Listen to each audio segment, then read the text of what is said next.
Chess på svenska. Okay, good afternoon. So let us continue the lesson. I hope that you have enjoyed your holidays and you have enough energy to continue. So if you remember, before the break we had the discussion of second degree equations.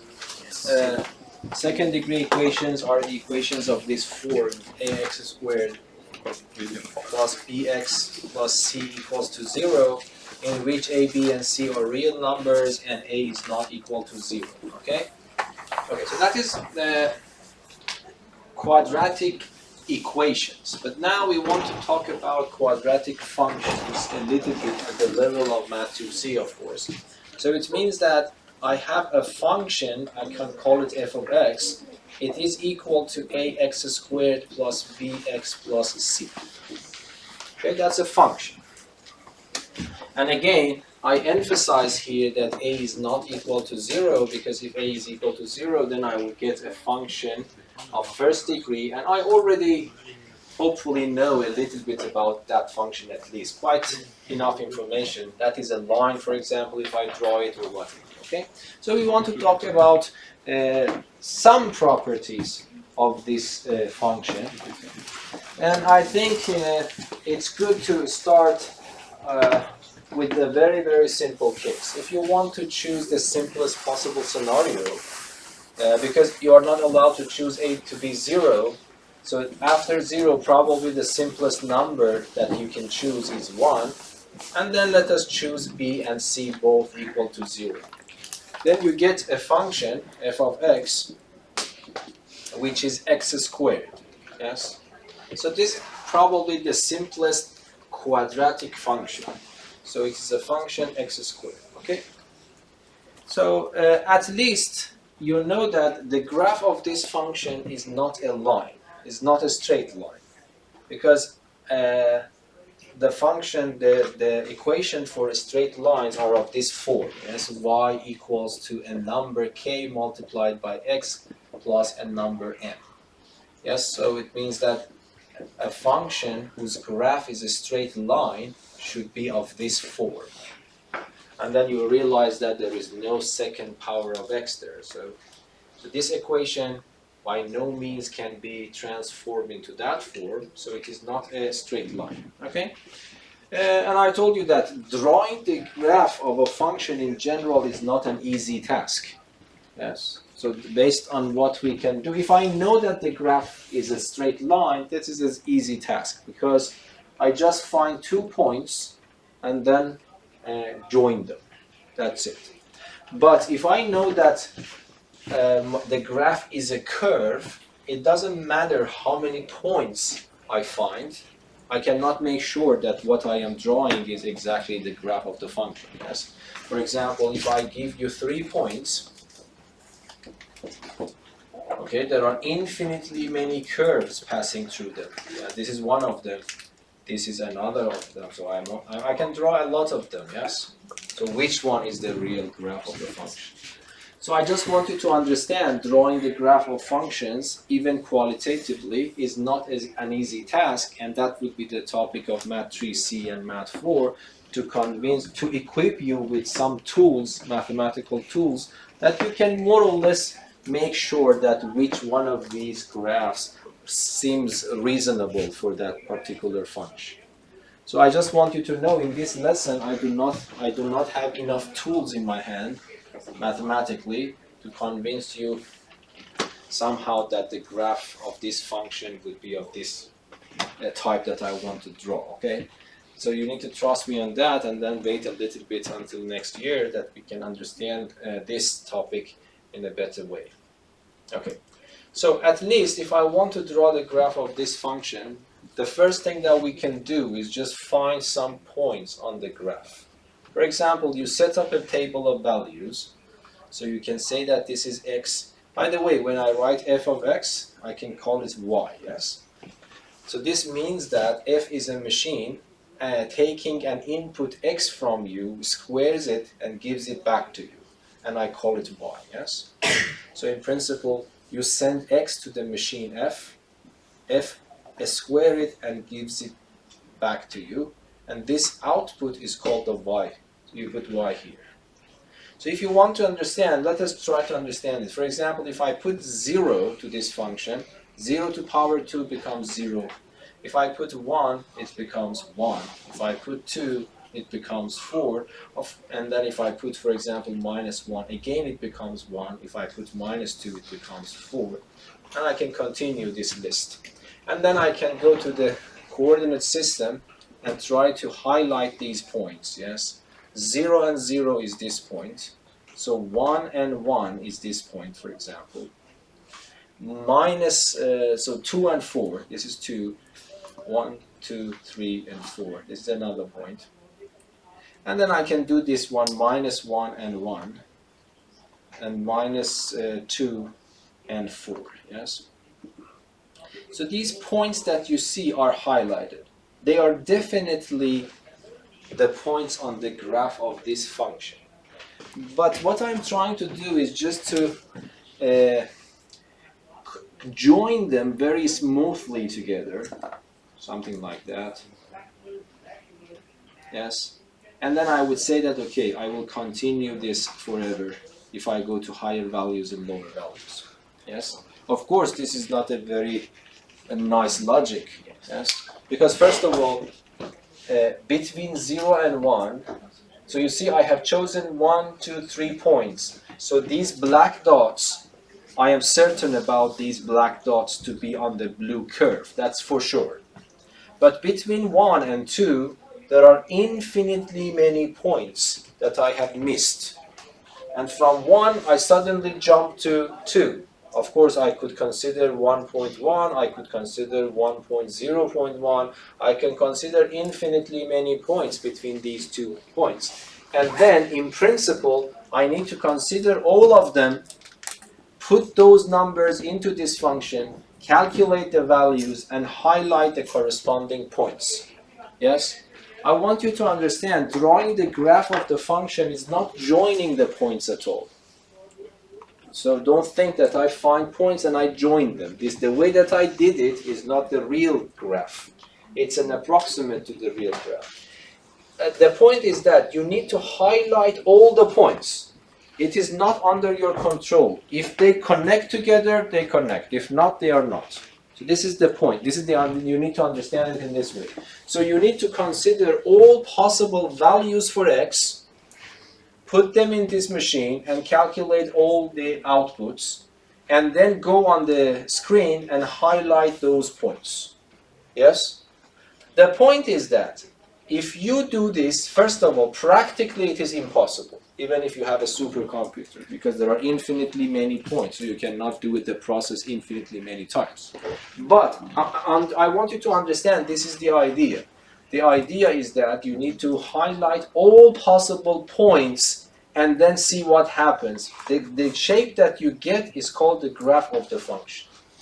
But of course, there are some mathematical arguments that why, if you do this in this case, it becomes a continuous curve like that.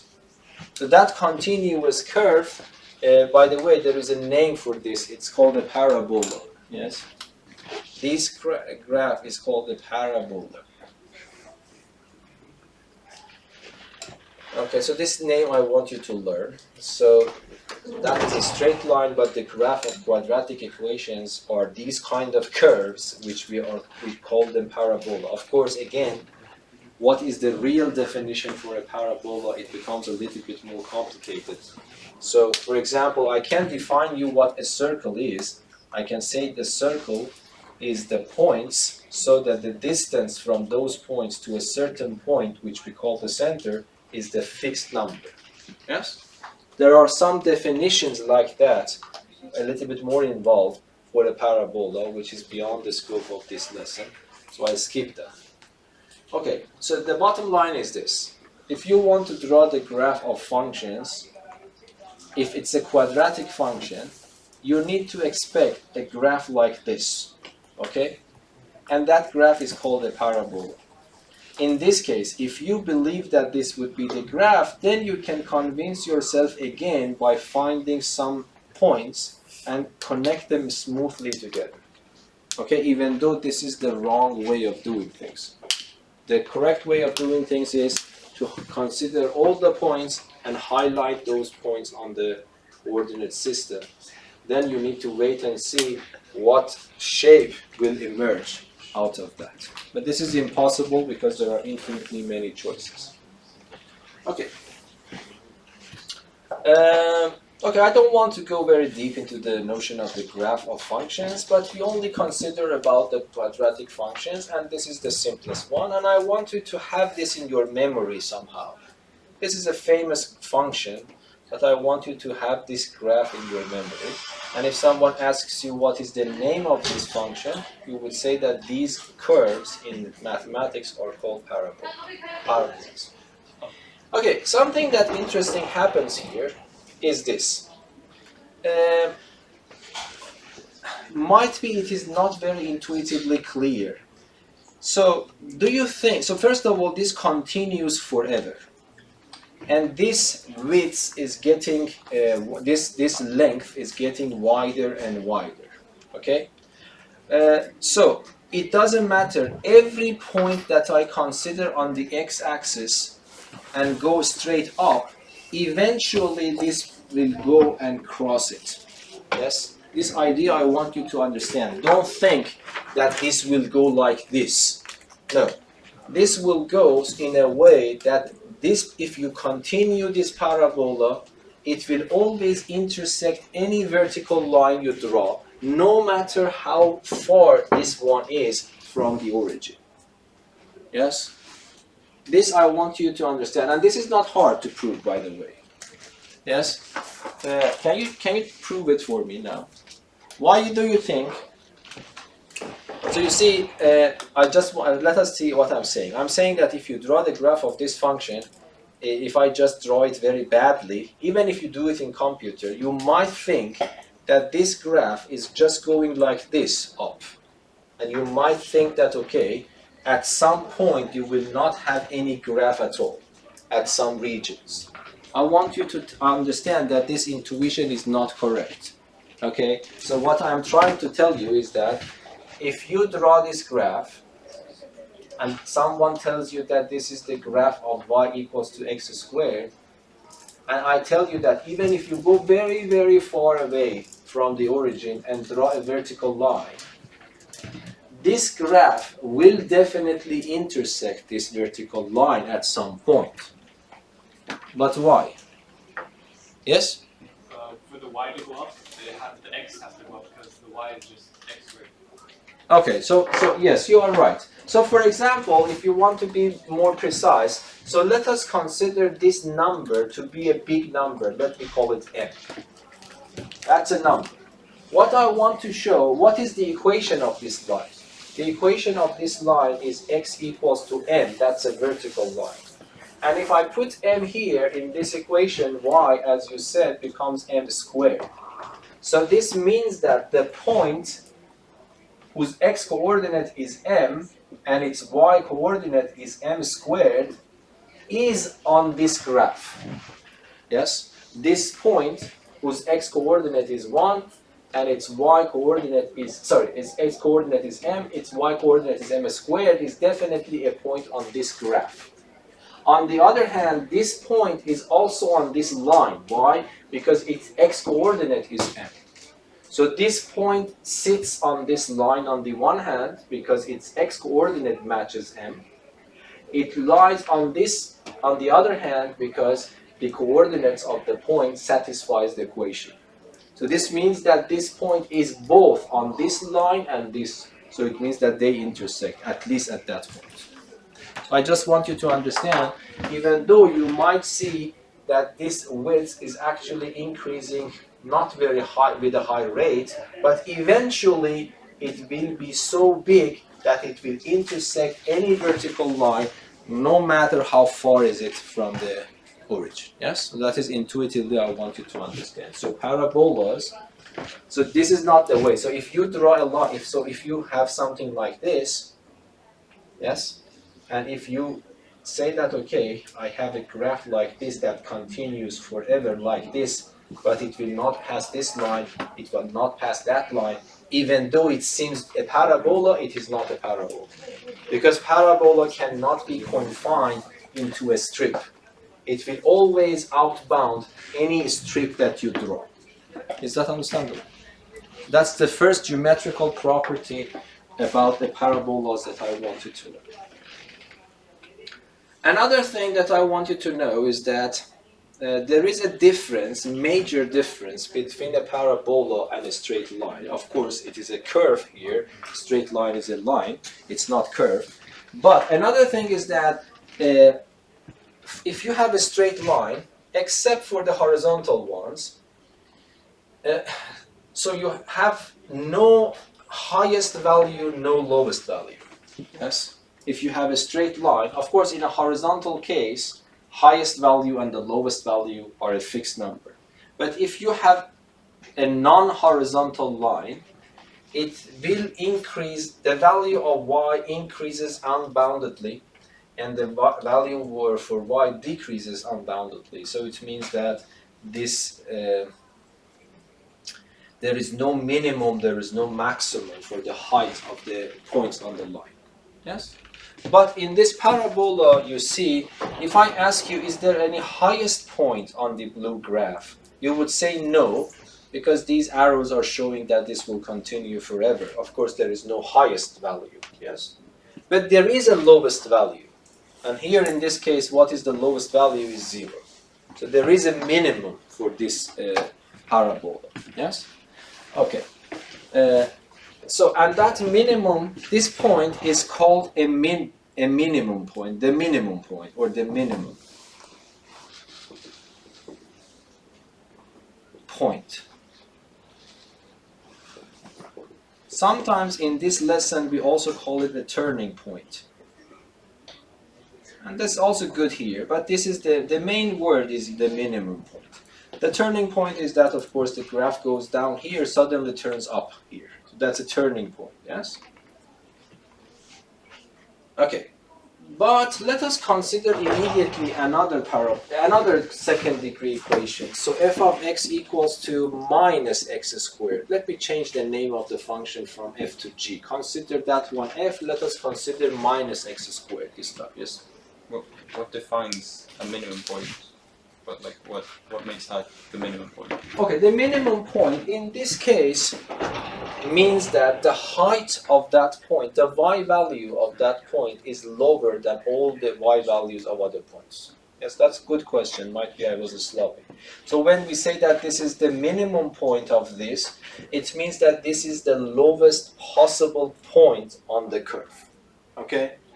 And the x-coordinate, so when I talk about minimum point, I need to tell you the x and y coordinates. So what is the minimum point is 0 and 0.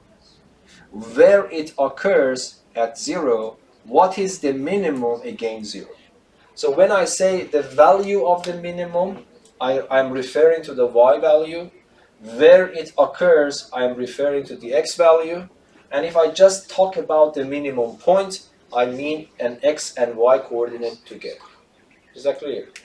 But what you said is completely sorry. So the question is completely relevant. A point is called a minimum point if it is lower than any other point on the graph. Of course, we will have later, for example, we can have different functions like this. Okay, so of course this is also a minimum point. This is also a minimum point. But these minima are called local minimum points. Yes, because this is not the lowest point. This is lower than that one. But with respect to the neighboring points, it is lower. So we call it a local minimum point, and this, with respect to this, is called the global minimum point because it is lower than any other point. Yes, that's what I. But for the parabola case, we have one of these points. Either it would be a minimum or it would be a maximum.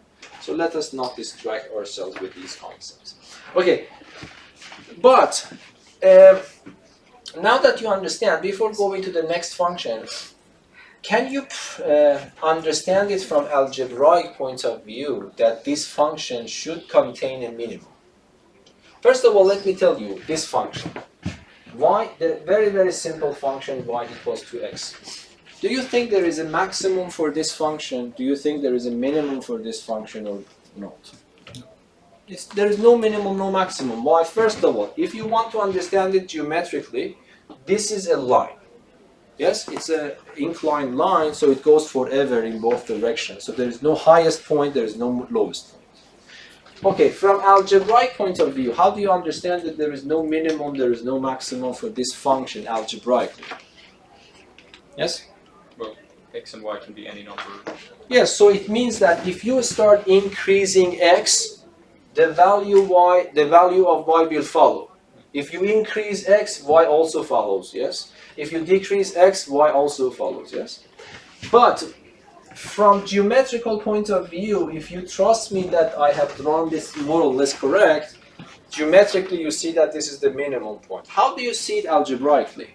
Y equals to x squared. How do you see that this function cannot go down forever from algebra point of view? Yes? Well, and a negative multiplier with each other will become a positive number. Yeah, so what you are saying is that whatever x is, x squared is non-negative. So it is clear that if I draw the graph of this function, it is not possible for me to go below the x-axis.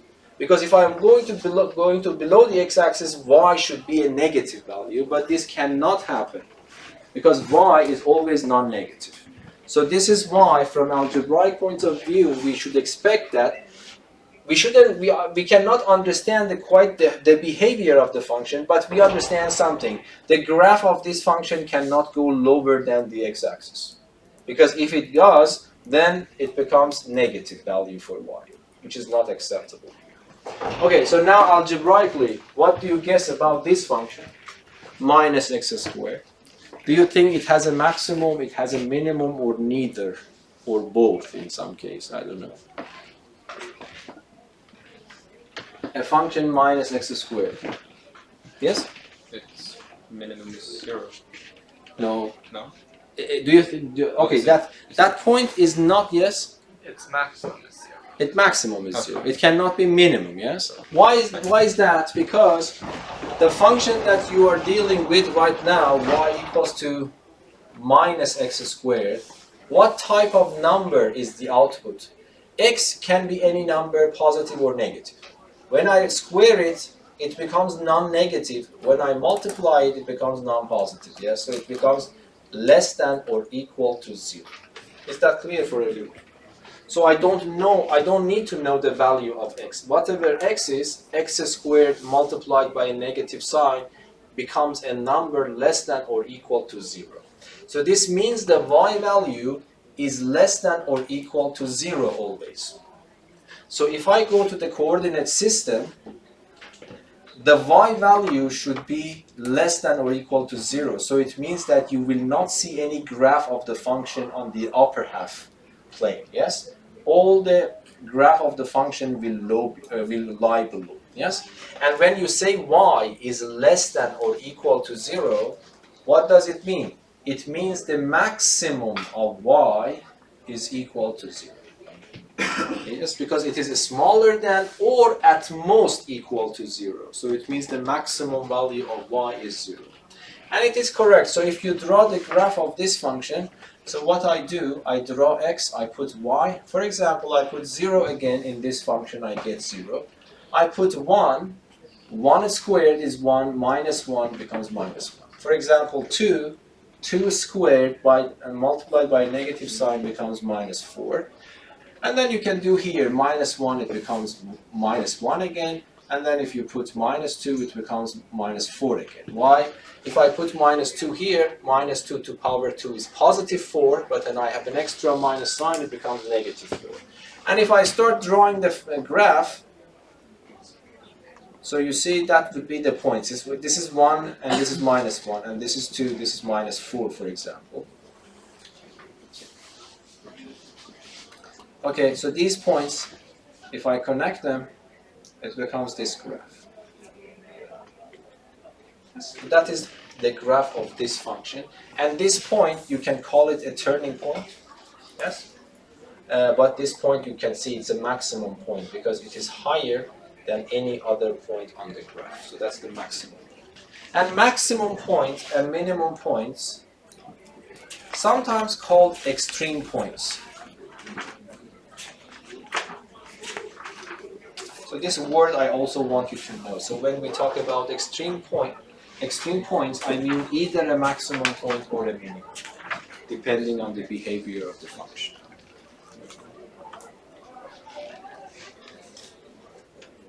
Yes? Is that understandable? Okay, let me ask you a question here. Let me test your understanding a little bit. So what do you think about this function? Now, I told you that the function that I have is f of x equals to ax squared plus bx plus c. This time, let me take a to be 1, b to be 0, c to be 1. So what do you think? Is there any maximum for this function? Is there any minimum for this function? So, because this is a quadratic function, so this is definitely a parabola. A parabola is opening upward or downward, depending on if it has a maximum or a minimum. So what type of parabola do you think this is? And why? Yes?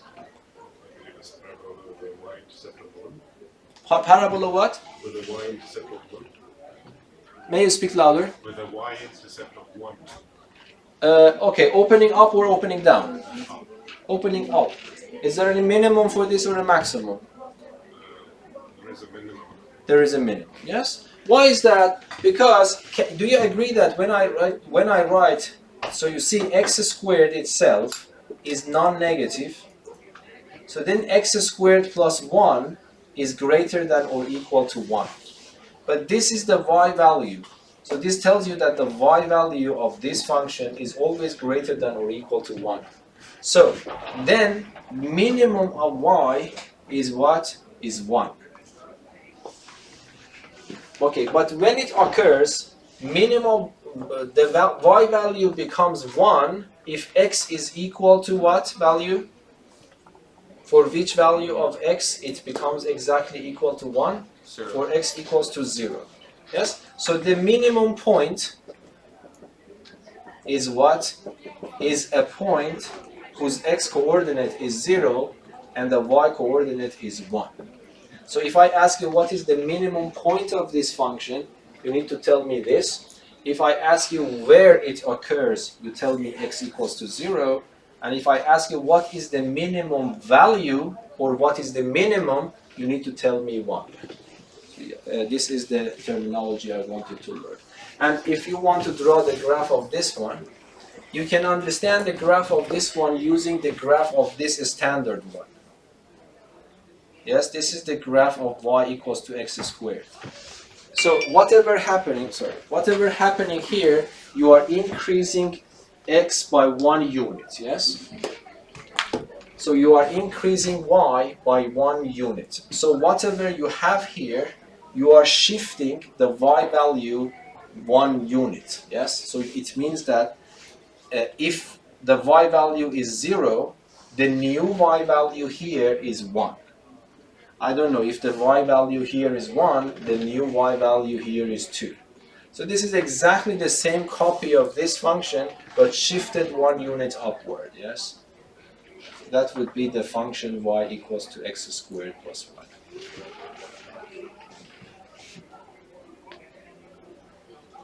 Yes? Okay. Let me make it a little bit more complicated. So if I give you this function, y equals to x squared plus 2x plus 1. So what is your opinion about this one? Do you think that this parabola opens up or opens down? And in any case, I want you to find the coordinates of the extreme point. There is one extreme point on any parabola. That extreme point is either a maximum point or a minimum point. So if I give you this parabola, why this is the parabola? Why this is a parabola? Because here you can compare it with the standard equation. If you compare, A is 1, B is 2, and C is 1. So this means that because this fits to this pattern, it's a parabola. Yes? So this means that either it is of this type or it is of that type. Of course, it could be in different regions. I'm not saying that they have to pass through the origin, no. But the general shape is this one. Okay, now the question is that what is the extreme point of this parabola? And what type it is? Is it a max or a min?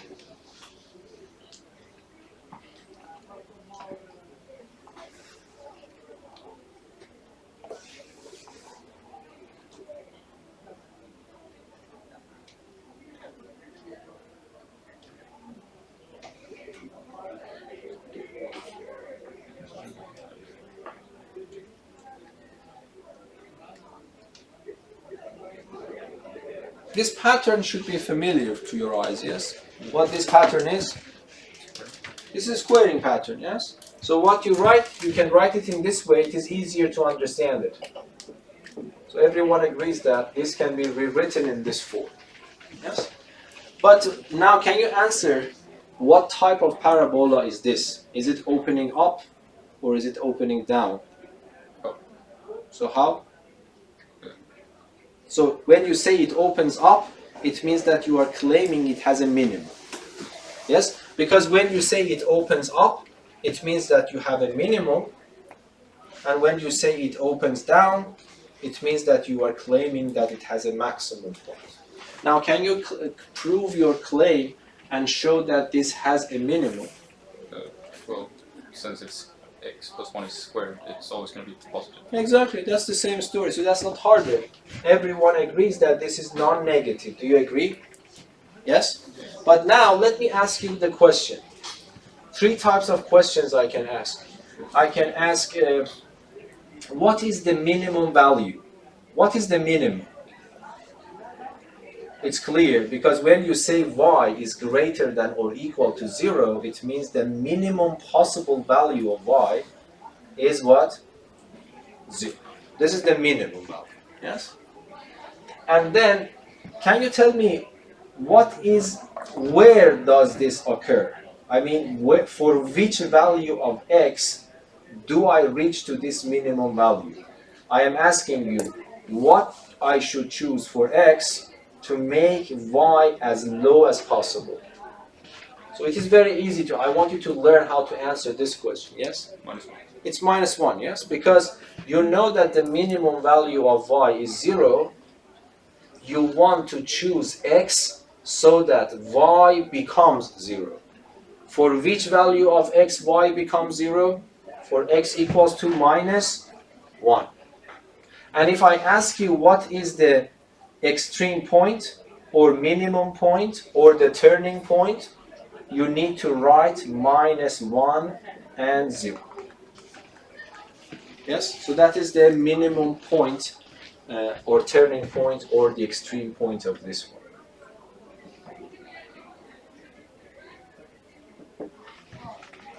Is that clear? Okay, now let me ask you this question. What do you think? I hope that you can answer this one. I write x squared plus 2x but plus 5. So what is the answer? The same question. I give you this parabola. So let me just repeat. Why this is a parabola? Because this follows this pattern. And then when you know it's a parabola, either it opens up with a minimum or opens down with a maximum. Okay? And I want you to tell me which one is this case. And then after that, I want you to find the coordinates of the turning point for me. Is this Russia? Yes. Oh no. Oh yeah.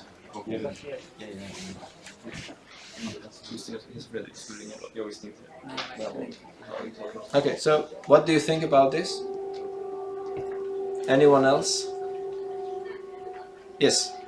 Well, if if we do the same thing as we did before and just make it into a squared pattern, I mean, it would be x plus square root of 5 squared, and then that would be No. What? Be careful.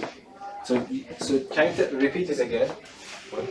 What did you say? Write it as before. X plus, square root of 5, right? The power of 2? Yes. No. What? It's not that easy. It's not that easy. No, it's very easy, but not in this way, because the first one squared, 2 times the first one times the square is not this one. Is that understandable? Okay. You were stressed because of this problem, yes. Okay, so now x squared plus 2x plus 5. What is your opinion here? Don't lose the logic. The logic is to find the lowest or the highest value for y, yes? The lowest value is 4. Why? Because if you use x is equal to -1, then it would be 1 plus, or 1 No, but how, okay, so that is also, so how do you know that you cannot go below that? So if you choose -1, I agree, the answer becomes 4. Yes? But how do you know that you cannot find any other number except -1 that you said that doesn't go lower? You need to convince yourself this is not possible. This is not trivial. Yes? Because, of course, I have a lot of more negative numbers. Why do you think I don't put -1000 there? -1000 is much smaller than -1. But if you do so, you are not decreasing y. You will check, you will actually increasing y. Even though you are putting more negative numbers there, but the value of y doesn't go down, it goes up. Okay, so that is extremely delicate question. You need to find exactly that number that you can convince yourself that no other number will take you more down or higher. So can you defend yourself now? Your answer is correct. The answer is 4. But can you defend that this is exactly the answer?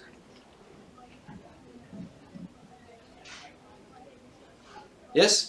If you go lower with x, then if you square it, it'll be a lot higher. No, this is exactly what I'm saying. Is it clear really for you?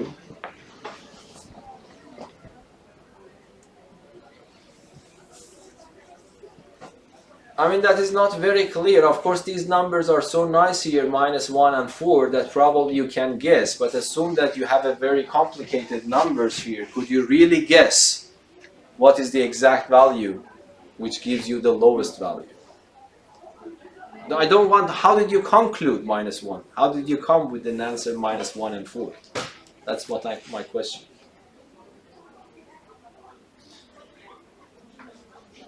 So the idea is this. The idea is to complete the square as much as possible.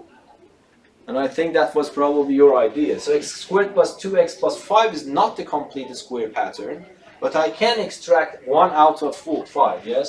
So I can write x squared plus 2x plus 1, but plus extra 4. We agree that this is the same thing. 1 plus 4 is still 5. But what is the benefit?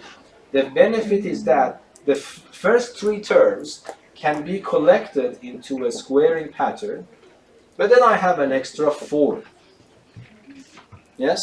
Now I hope that you are convinced the minimum value for y is 4. Is that understandable? Why? Because this part is at least 0. Why? Because it's an even power. An even power cannot go lower than 0. The minimum value for this part is 0. But what is the minimum value for the whole part? You see, x plus 1 squared is greater than or equal to 0. Do I need to know the value of x to say this is true or false? No. Whatever x is, this one squared is non-negative. This is always true. But now I add 4 units to this. If this one is greater than 0, then definitely this one is greater than 4. And this is exactly your y. So y is greater than or equal to 4. Yes or no? So this means the minimum value of y, is 4, as you exactly correctly mentioned. Yes? But there is no doubt that the minimum is 4. But which value gives me the minimum 4? If I want to make this as low as possible, this is not something that I can change. That is for a constant. I cannot play with it. I can fine-tune x so that it reaches to this minimum 0. So when x plus 1 squared reaches to the minimum, when x is equal to minus 1. So this means that x should be minus 1. And the minimum value is 4. So I would say that minus 1 and 4 is actually the extreme point, or the minimum point in this case. Is that understandable? Yes or no? Okay, so let me make the problem a little bit more complicated again. So this is one standard point in this lesson you need to learn. Of course, in Math 3C, we will learn a much more general trick to answer the minimum and maximum, not only for quadratic functions, but for all possible functions. And that is the notion of the derivative of a function. But here in this course, you only need to know how to calculate the minimum and maximum value of quadratic functions. Okay, that's it. I want you to learn. For example, what do you think about this scenario? I give you y equals to 2x squared plus 4x and then plus, so let me write it minus, by the way, here minus 15. What do you think here? So this is a little bit harder question. So this is a parabola. Why this is a parabola? Because it fits to this pattern. It fits to this pattern. Yes? A is 2, B is 4, C is negative 15. So when this is a parabola, it either opens up or opens down. So it has a maximum or a minimum. So I want you to find the extreme point of this one. And tell me, is that extreme point a max in this case or a min? And why?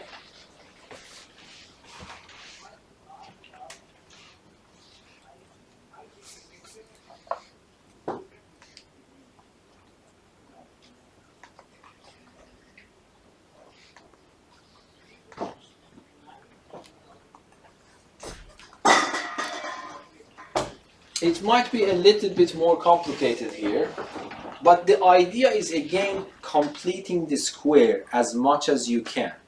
This is not a complete square pattern, of course, but try to see how can you fix it in a way that you can extract the complete square out of it as much as you possible.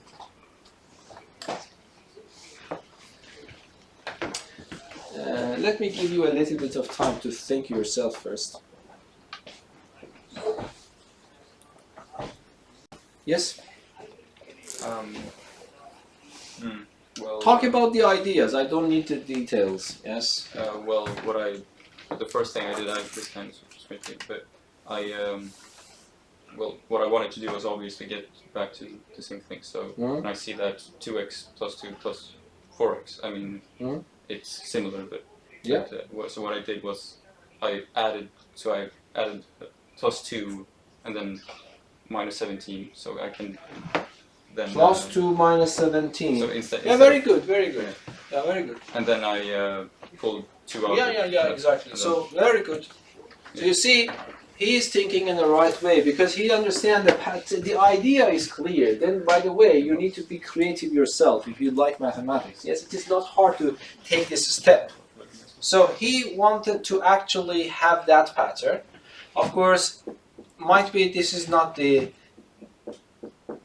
way that I wanted to describe, but I follow yours. Okay, so you told me that you wrote this plus 2 minus 17.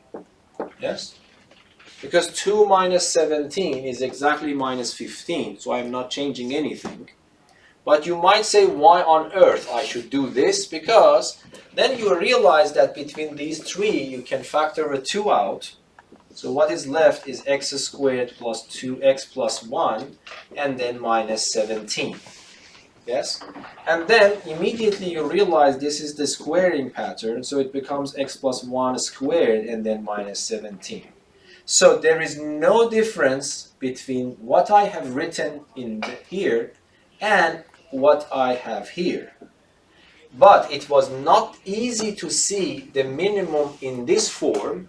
It is very easy to see the minimum in this form. Okay? Is there anyone else to tell me what the minimum is now?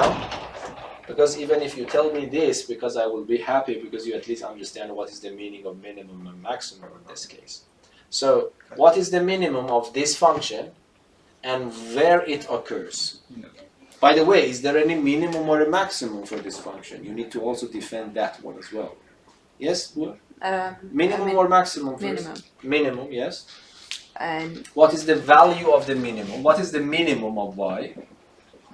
minus 17. Minus 17, thank you. And where it occurs?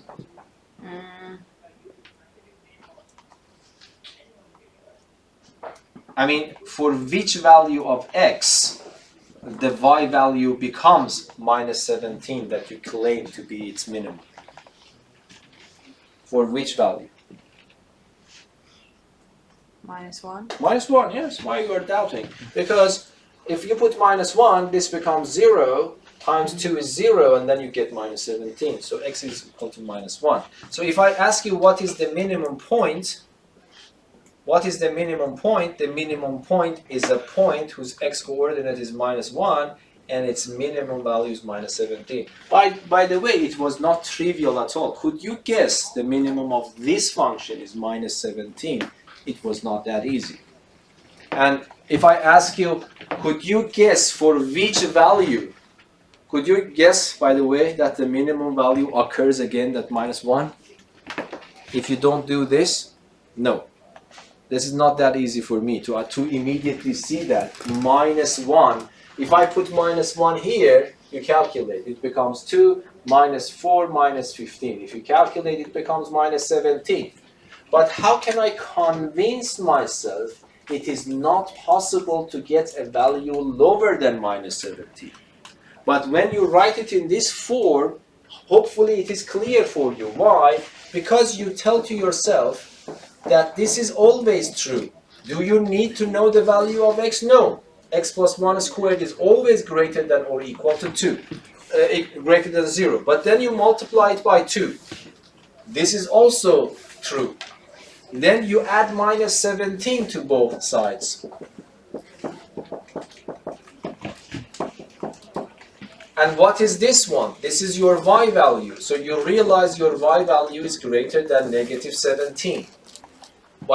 Then you immediately realize, you say that y is greater than or at least minus 17. So this means the minimum value of y is minus 17.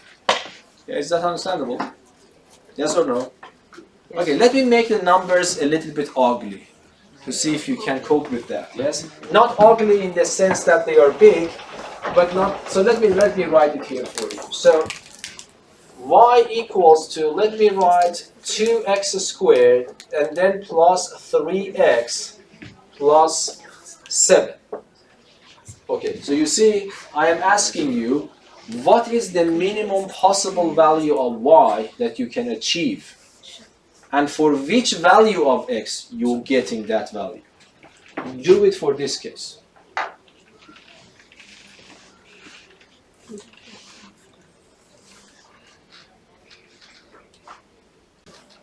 In this problem, I want to teach you systematically how to do it.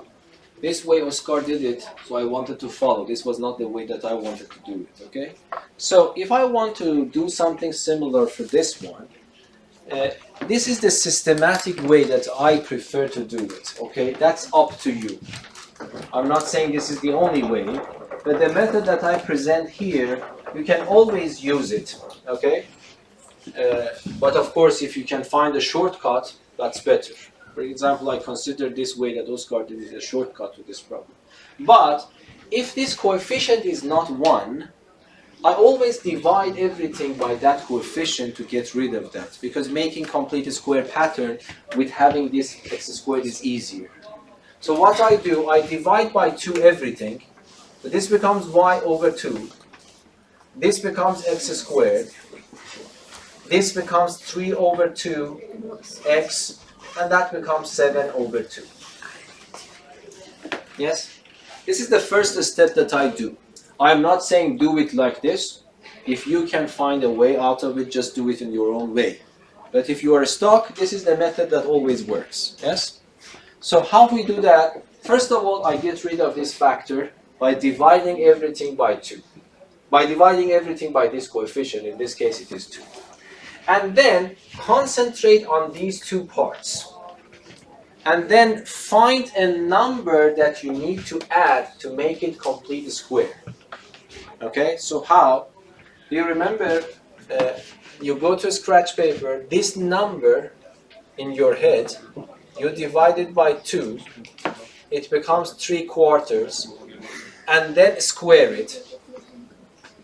The same trick that we had before, do you remember? It becomes 9 over 16. Yes? So what you do, 9 over 16. If you just add that here,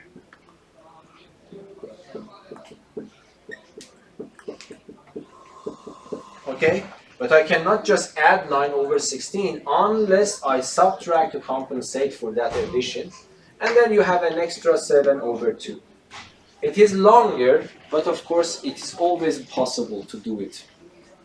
Is that understandable? So I divide by 2, and then I get this number divided by 2 and square it. 9 over 16 is the number that I add and subtract. What happens if you do these things correctly? These 3 always make a squaring pattern. So then you write y over 2 is equal to this one x, this one 3 over 4. Because this is addition, I put addition here. Let us double check. The first one is squared, that's correct. 2 times the first one times the second one becomes 3/2, that's also correct. And the second one is squared, it's also correct. And then either you use your calculator or yourself to just calculate this part. So I go to a scratch paper, 7 over 2 minus 9 over 16. And then what I do, take the common denominator 16, 8 times 56, and then minus 9.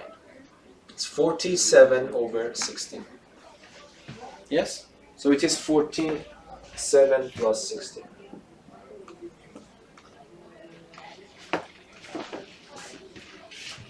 Yes? Okay, then I think it is clear now. Do you agree that this expression is greater than or equal 47 over 60? Do you agree with at all? Because do you need to know x? No. Whatever x is, because of this even power, it is greater than or equal to 0. And when I add this number to a number greater than or equal to 0, the answer becomes a number greater than or equal to this number. Yes or no? Yes or no? Okay, so y over 2 is greater than or equal to 47 over 16. But I am looking for the minimum value of y, not y over 2. That is easy. I just multiply by 2. So y becomes greater than or equal to 47 over 8. Because 2 over 16 becomes 1 over 8. Yes? Now answer me. What is the minimum of y? What is the minimum value for y? What is that? 47 over 8. For which value of x it is attained? For which value of x I reach to this minimum for y? Minus 3 over 4. Minus 3 over 4, because I want to make it as low as possible. The lowest value of this non-negative number is 0. When it becomes 0, when I choose it, minus 3 over 4. So you see, it's a highly non-trivial number. I couldn't guess. Yes? So it means that the minimum point, what is the minimum point of this function? The minimum point is a point whose x-coordinate is -3/4 and its y-coordinate is 47/8. That is the minimum point of this function exactly. Is that clear? So the method that I described here always works, but you see, in this case, Oscar actually did it in a different, in a simpler way here. Because the numbers were a little bit friendly here, it was easier to guess this. And that's completely okay. You really don't need to memorize. I want you to understand. The method that I presented here always works. Okay? Is that clear? Yes or no? Okay. In principle, it is good to use GeoGebra to actually see these things, but I will do it probably next session. But before ending the lesson today, I want to change something, and I ask your opinion again. Do you have questions? I was just wondering if you can solve this by using square roots instead of division. What do you mean by squaring roots? Well, instead of dividing everything by 2, can you just use the original equation but just modify it so it becomes a squaring rule?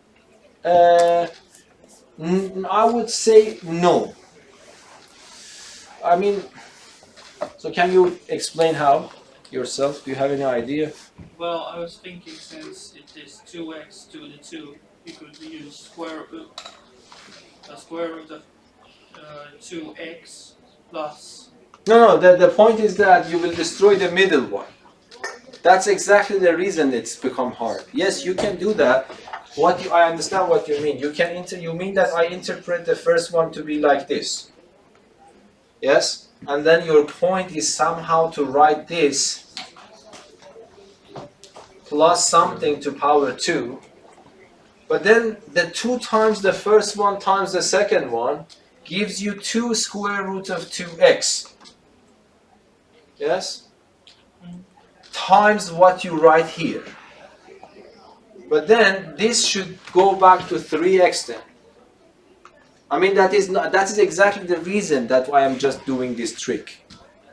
Because if you concentrate to fix this one, then you will have troubles in the middle one. Yes, Oscar?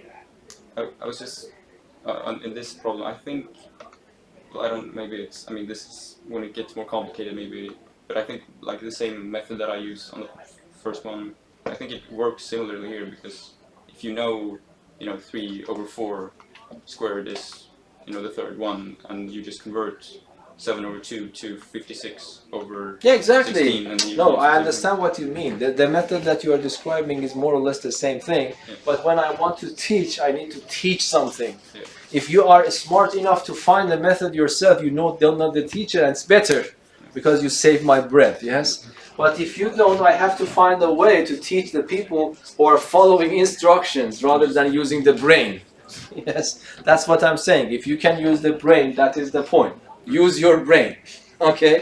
If not, as a teacher, my role is to give you some set of rules. But I always, in my teaching, I want to understand the rule and then use it. That's the most thing that a teacher can do, yes? But of course, you are right. If you understand those methods, or yes, what you are saying, I can more or less do the same thing that you described here before, without division. Yes? But what you are doing is more or less you are dividing, but instead of putting 2 here, you are factoring a 2 there. From my experience, this is harder to teach, but that is of course okay to use it. Yes? And then I will always tell you, when I teach you something here, I am trying to teach in a way that you can solve the problems at the end in the exam. Yes? But of course, I will also tell you why the method's working. I don't just tell you that follow these instructions and don't understand the reason. I will give you a set of rules, but I will try to make you understand why the rules work. And then I always tell you, if you have a better way, always use your own way. That is definitely superior to the method that your teacher is telling because it's coming from you. Yes? Okay. Do you understand what is your problem, Sergey, now? Or now do you want me to explain it more? Or if you have a better way, just tell me, write it, and then I will say what is that. So if you want to follow your method, just tell me what to write, and then we go through it together. No, I'm just thinking about it. Do you understand what's going on? Well, yes. So I mean that then this middle one will be problematic to fix it. So I mean that hopefully your mind. So you want to write this in a complete square without doing these fancy things. By looking at this 2x squared as a square root of 2x. But that is what you said, yes? Is it right? And then the point is that it will work for the first term, but fine-tuning the middle term so that you can conclude becomes harder. Otherwise, it would be easier. Do you understand what I mean? For the case this one, yes, your method works because there is no middle terms involved. So you can write it as a square root of 2, totally squared, and then plus 5. And then you already have your complete square pattern. So this is already greater than or equal to 0, so then the totally it becomes greater than or equal to 5. You understand me? Yes. I hope that I understood you correctly. Okay. So one more problem, and then we can continue tomorrow. So what do you think will happen? Be careful about this. That is an extremely important point. The only thing that I want to change here is this.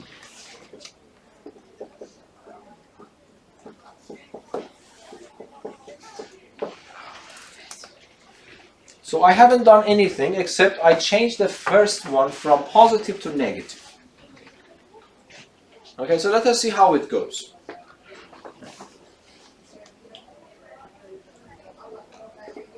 Okay, so let me follow my instructions. At least you will understand how it goes. If you want to follow that instruction, what is the first step that you are supposed to do? Divide by 2. Divide by minus 2. So you divide by minus 2. This becomes positive x squared. This becomes negative 3 over 2. X, this becomes negative 7 over 2, right? And then you want to do the same thing. So you go to a scratch paper, you take the middle number. You don't need to be worried about the negative sign here because at the end you want to square it. So don't bother about the negative sign. So let me write the negative sign. Okay, divide by 2, it becomes negative 3 over 4, and then square it, it becomes 9 over 16. So what you need to do,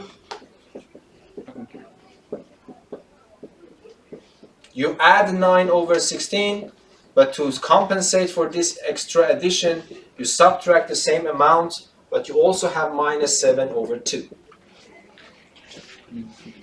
Okay? Let us continue for a while, just here. These 3 become a complete square again. Okay, but this becomes x, this becomes 3 over 4, but this time, because the sign in the middle is negative, I have to put a negative sign here and put a tower of 2 here. And then I go to a scratch paper, I calculate this number, don't make mistakes.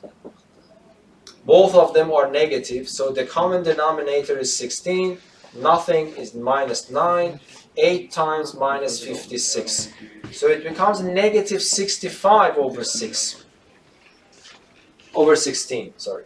So then you write minus 65 over 16. Yes?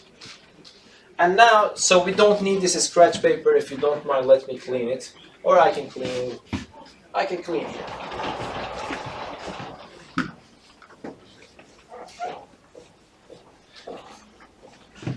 Okay, so tell me, what should I write? You see, minus y over 2 is equal to a complete square, negative a number. This part is non-negative. Agree? So you have a non-negative number plus this. Let me write something. If you are not happy, just tell me. Do you agree that this is correct? Do you agree that this expression is greater than or equal to this number? Yes or no? Yes, because this is non-negative. And now look, this expression in this box is equal to y divided by minus 2. Y divided by minus 2 is greater than or equal to negative 65 over 16. Okay, I want to wait for you now. What is your conclusion? What type of parabola is this? Do you think it has a maximum or a minimum point? And if it is maximum, what is the value? If it is minimum, what is the value where it occurs?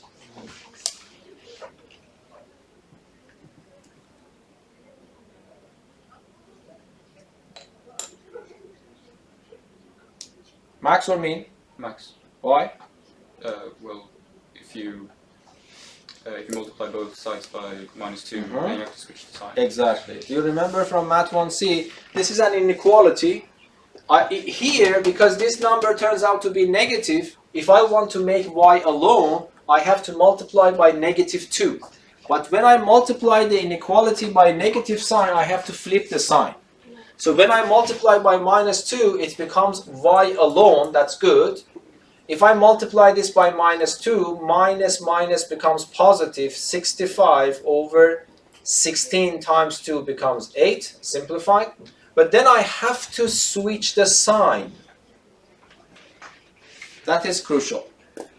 Okay, y is less than this number or at most equal to that. So this means that y maximum is this number.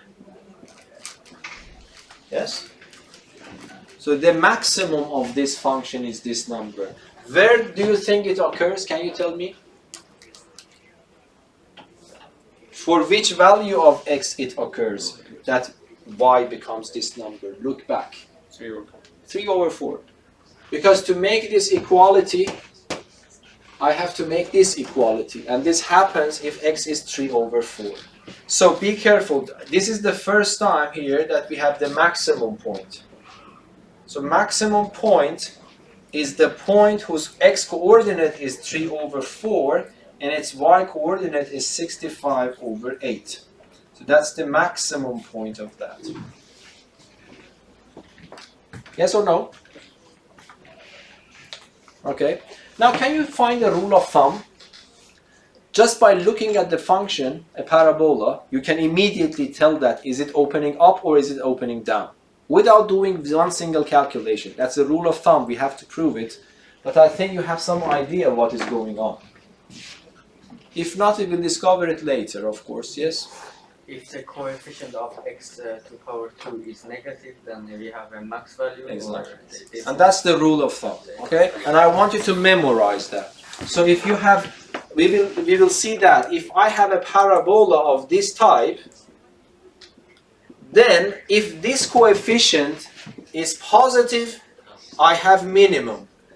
If this coefficient is negative, I will have a maximum. Yes? So that is a simple rule of thumb that you can immediately use, and of course in the exam you can also use it. So I want you to memorize that. Yes? We will have only two types of parabolas. By the way, why will not have parabolas opening up to the right or to the left? Because you know that I don't know if this is a square, if this is a square, and I start rotating it a little bit. For example, 45 degrees. What is the name of this shape now? Not diamond from geometry. It's still a square, isn't it? If that's a square, I rotate it as still a square. Yes? So it means that if I have a parabola like this, and if I start rotating it, this is still a parabola. Why do you think I am always discussing about parabolas opening up and opening down, not this type of parabolas opening right and opening left? Yes? Yes, because that would be where where we have y squared is equal to x instead, Yeah. which here we're not really working with the implicit. Exactly. So what you are saying is that Which that's because in nature, the nature doesn't care about x and y axes. Yes, we are making them up. Yes, and then by convention we always write y equals to some right expression as x. So, but if I want to, this is x-axis, this is y-axis, and this parabola that I have written here for you is y equals to x squared. Okay? So, of course, it is clear that if I interchange the role of x and y and write x squared is equal to y, then I will have this situation.